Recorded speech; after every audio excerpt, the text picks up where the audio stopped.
Hello, welcome to PlayStation Access. My name is Nathan, and I'm here with Holly. Hello, everyone. Holly, today we are talking about Monster Hunter World again, which you went to play in Japan, and this specifically is 8 reasons you're very excited to play it.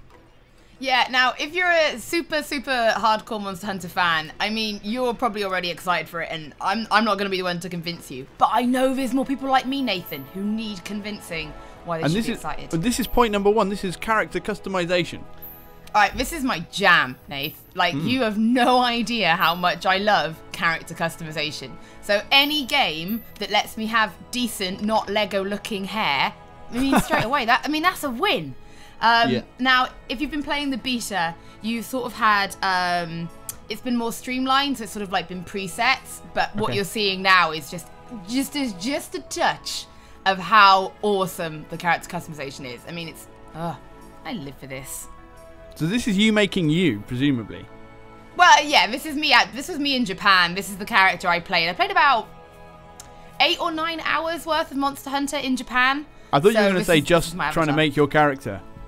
I mean, it was touch and go for a while. I think Arex was sort of over my shoulder being like, are you done? I was like, what? Arex is, if anyone doesn't know, Arex is a very, very nice YouTuber who happens to be a Monster Hunter specialist. And when you watch him play, it's like poetry. And then you watch me play, and it's like, oh, she's new. But he helped you. And hey, well, what a link, because this is number 2. This is playing with friends. And one of them is Arex. There he is. Right, so if you are a complete Monster Hunter noob, one of the greatest things is about teaming up with friends to take on the big monsters. That's really its kind of core. So you can start a session with 4 friends, and it's sort of drop in, drop out as well. So it could be maybe just be 2 of us, and then you come on line Nath, and then you could just jump in with like me and Dave and finish taking down, I don't know, like an Anjanath or something. It's very nice. That would be good. And how many people maximum in a party? For actually combat in the world like this, it's 4. But like 6, I think it's like 16 of you can sort of run around in the world together, like in a server area together. Nice. I mean, the drop in, drop out's not in the beta, so if you've been doing that, you know, that'll be why. If you're playing with randoms, like, don't panic. There's like preset bits of text that are in certain languages that you can use. And you can make squads, which are a bit like guilds. And you can have up to 50 people in your squad.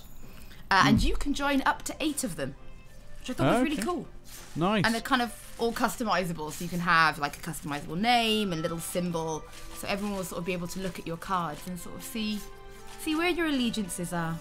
Right, we're on to point number 3, Holly, which is huge maps to explore, which will not be a surprise to anybody who's played any Monster Hunter before. It won't be, but one of the reasons I really want to bring this up is, again, if you're new to Monster Hunter, this is a great reason to jump in. They're all so different. Some of the ones I played in Japan, and I think these are the same ones from the beta, you got really, really lush, dense jungle to this beautiful desert-like landscape. But they're really like living, breathing ecosystems. Yeah. So, you know, you can be wandering around, and there's a food chain. And you can watch all of the monsters sort of just living their lives like little ants. Or you can, you know, if you're really, really unlucky as well, like, you know, you can be, you know, fighting one, and then you've angered the, you know, the great Jaguarus, and now he's up chasing you. And then they can start fighting each other as well. Big boss battles. Now, again, this sounds really daft if you're a Monster Hunter fan, but when you're a noob like me, you need to understand what all this is about. This, Nathan, is a Pookie. Of course it is. Yeah. No, this is really what it's all about. It's about getting together. I mean, you can still, you know, you don't have to, but you get getting together and taking down these insane creatures.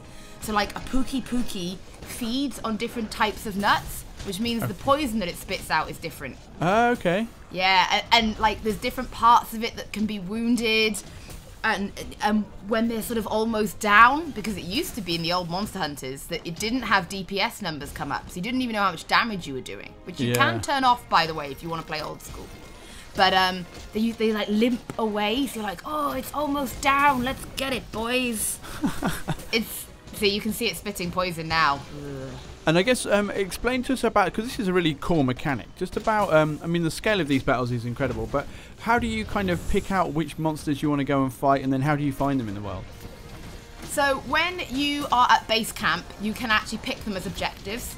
And then when you get into the world, there are scout flies that you can follow, and you look for sort of little things that lead you to where they are. For example, the Anjanath leaves snot everywhere. So you sort of look for the snot, and as you gather more of it, the scout flies become stronger and can sort of give you the direction to where it is. You can see them glowing green at the back. So you're actually tracking these things? Yeah, you're tracking them. You can see them glowing there at the back. This is actually Arix's gameplay, if anyone was wondering why he was using a charge blade and actually doing really well. And there's you, so we can see the character that you made right there. What's this now? What are we doing? Okay, I mean, if I don't love a bit of character customization, I love a bit of crafting. And everyone knows that glamour game is end game. It's all about looking like a badass. Yeah. So, obviously you can craft your weapons. I'm using the dual blades, and there's like a whole like tree that you can take them through, so you can really customize them to your playstyle if you want. And then there's the armor, which is really cool. You've got head, torso, arms, back, and legs. What I love about this, and no, this is really daft, but I love this. You can try the bits on first, obviously to make sure they look as cool as you want them to look. Yeah. And you can add them to a wish list. You can just see that if you press triangle at the bottom. And basically, when you're off in the world playing or even gathering, when you gather the materials you need to create something from your wish list, it gives you a little pop-up. And says, oh, man, you've now got that bit. Right? How good is that? No having to have like a pen and paper. Having played The Witcher, that's the kind of inventory management that I absolutely need. It's so simple, and I shouldn't be as excited about it as I am. But I am, Nathan.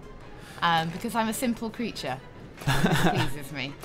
I really like it.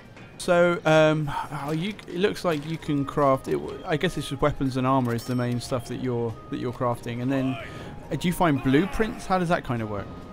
Now, at the moment, what I've only been able to do is craft this special armor. Now, as I've played the game and unlocked more of the monsters to hunt, more and more of these different things have become available. So, for example, I have defeated the Great Jagras. So now you can see the Jagras armor there.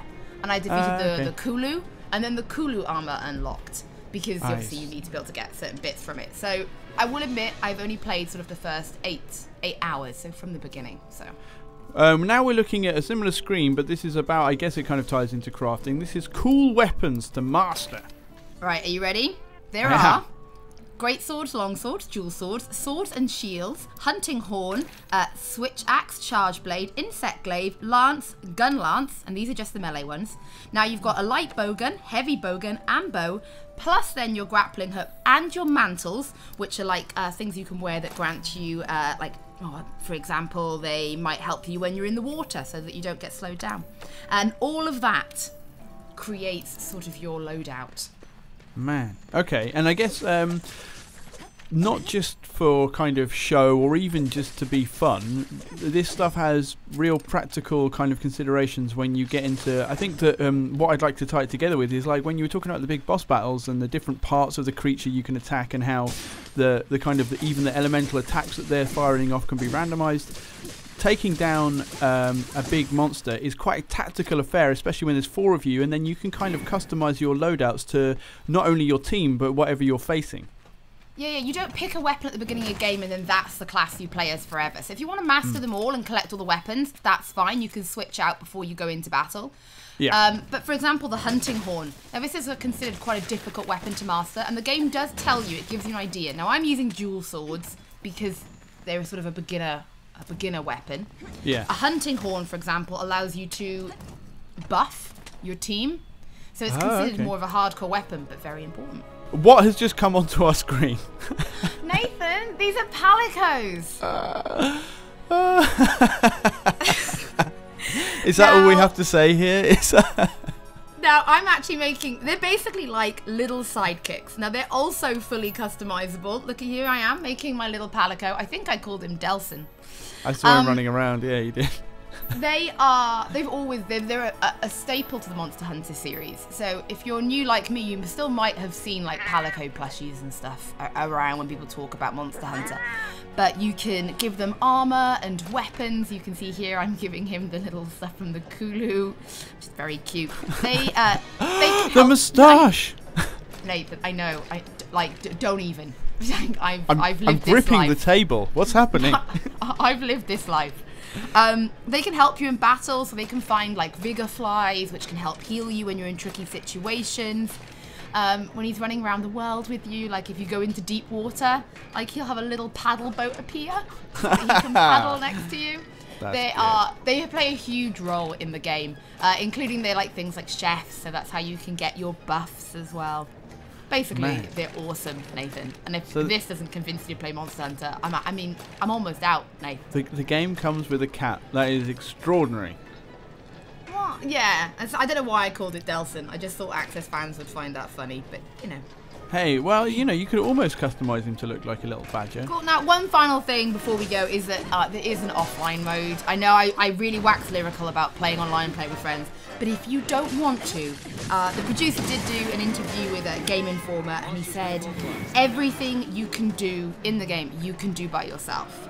And if you do get into trouble because you're playing by yourself, don't worry, you can let off an SOS flare and have a friend or anyone on the server just jump straight into your game to help you. So don't worry if you don't want to play with people. Will a Palico help me? That's what I want to know. That's the important question. Well, your Palico will be with you anyway. So if it's just you by yourself, the Palico will make up the extra slots in the team. So once you've got more than 3 people, the Palicos will sort of fall back. And here are the Palicos again, Holly. They're cooking us food. Nathan, don't. I just had to show this. Food plays a big part in Monster Hunter. Oh, Palicos. And so do giant cats. Well, look, that was our look Monster Hunter World, and 8 reasons that you should be very excited for it. Holly already is. I'm getting there. It's out later this month. Like this video if you enjoyed it. Give us a comment. Let us know what you think about Monster Hunter World, and stay tuned to the channel. We've got loads more coming up from the world of PlayStation.